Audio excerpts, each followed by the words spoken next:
Bom dia, crianças. Vamos lá para mais uma aula de ciências. Hoje vamos trabalhar a reprodução das plantas. Sou professor Everardo Coelho, trabalho com as turmas do quarto ano B e D na Escola José do Vale, no município de Crato. Reprodução das plantas. O que vocês observam nessa imagem aqui?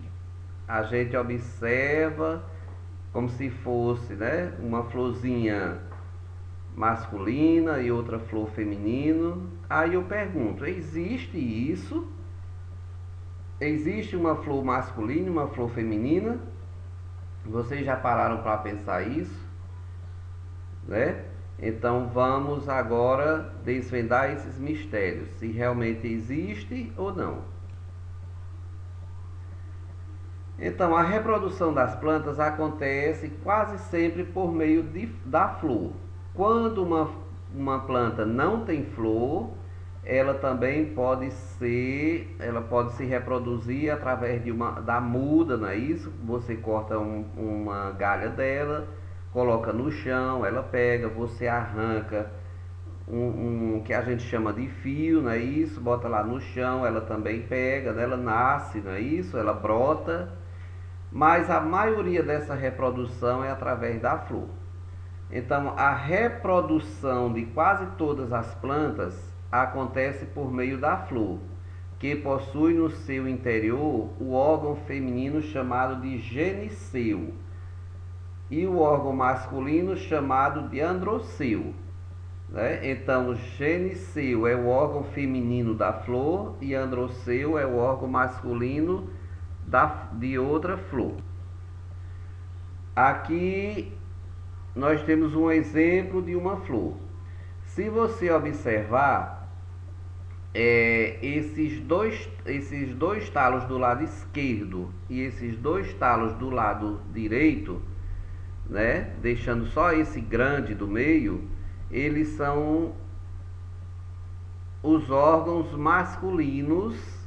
Nesse caso aqui são 4, e esse do meio mais grosso é o órgão feminino, que a gente vai ver agora mais com uma explicação mais aprofundada. O androceu é composto pelos estames. Estames são essas setas, esses talos segurando essa bolinha em cima, que sustenta a bolsa onde encontra-se os grãos de pólen. Então, nesses bolinhas aqui em cima, onde essa seta está mostrando, é onde fica o pólen. Nos grãos de pólen existem as células sexuais das plantas. Então, esse grãozinho de pólen aqui que ele precisa entrar em contato com outra flor para que aconteça a germinação do fruto, aconteça a reprodução, O gineceu é composto pelo ovário, que produz e armazena os óvulos. Nos óvulos também existem as células sexuais das plantas, da planta. Então, esse gineceu aqui, olha a seta indicando aqui, ele recebe o pólen da planta, de outras plantas, e aqui nasce, é onde se gera o novo fruto. Quando os grãos de pólen chegam até o gineceu e alcançam o óvulo, ocorre a fecundação. O ovário irá se desenvolver e se transformar em fruto, enquanto que o óvulo se transforma em sementes e assim a flor murchará.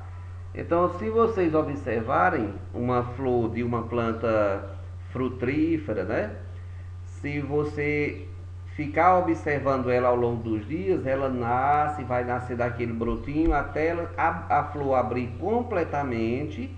Daí a pouco a flor murcha e dali se gera o fruto, Então houve a polinização ali, então houve a fecundação com a planta, o gineceu com o androceu. As plantas precisam de ajuda para que o grão de pólen que fica no androceu chegue até o geniceu. Ora, uma planta não pode andar até a outra, né, para deixar lá seu pólen. Ele precisa de ajuda, né? Então, uma das formas de ajuda que a natureza oferece são os insetos. Eles conseguem levar os grãos de pólen de uma flor para outra, correndo o que chamamos de polinização. Por exemplo, o beija-flor, o vento, a água, né? A abelha também, outros pássaros, né? Todos eles ajudam nas flores nessa polinização. Como assim?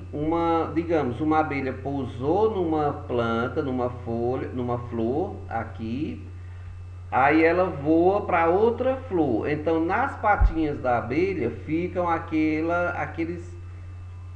o pólen, né, que a gente praticamente não vê. Então, quando ela voa até a outra flor, aquele pólen que está preso nas patinhas da abelha fica lá na outra flor. Então, ali acontece a germinação. Veja aqui o exemplo. Olha aqui, ó, o beija-flor e a abelha saíram dessa flor à sua esquerda, né, da flor B, né, e veio até a flor A. Então, o pólen, vejam aqui que o vento levou o pólen, olha os pontinhos, né, indicando o pólen. A abelha também levou nas suas patinhas, na sua asa. O beija-flor leva no seu bico, porque é o bico dela que entra em contato com o pólen, e assim por diante. Além disso, os animais também ajudam a espalhar as sementes das plantas. Ao se alimentarem dos frutos, os animais podem deixar cair no solo algumas sementes. Se houver condições adequadas para a germinação, uma nova planta nascerá. Algumas plantas desenvolvem estruturas que ajudam a espalhar as suas sementes. É o caso dos frutos do dente de leão e do carrapicho. Porque elas são fáceis o carrapicho que todo mundo pega. Então, se você vai passando ali, bicho nenhum come o carrapicho, né? Então, você vai passando, então ele prega na sua roupa, né? E você vai caminhando, quando chega lá na frente você tira ele e joga. Então ali é uma forma do carrapicho se reproduzir. Não é porque ele é mau, porque ele fura, não. É uma defesa, uma forma dele se reproduzir. Olhem aqui, ó. Vocês todos conhecem essas plantas aqui, ó. Tudo, então, aqui, ó, o carrapicho que ficou na perna da pessoa aqui, ó, na calça, na perna, no tênis. Esses outros aqui, o vento carregando. Esse outro aqui também, o vento carregando, que pega também nas pernas das calças, né, das saias, etc. Então, tudo isso aqui são formas das plantas se reproduzirem. Deu para entender? Então, agora é hora da atividade. Né? Tenham todos uma excelente semana e mãos à obra. Obrigado, fiquem com Deus. Qualquer dúvida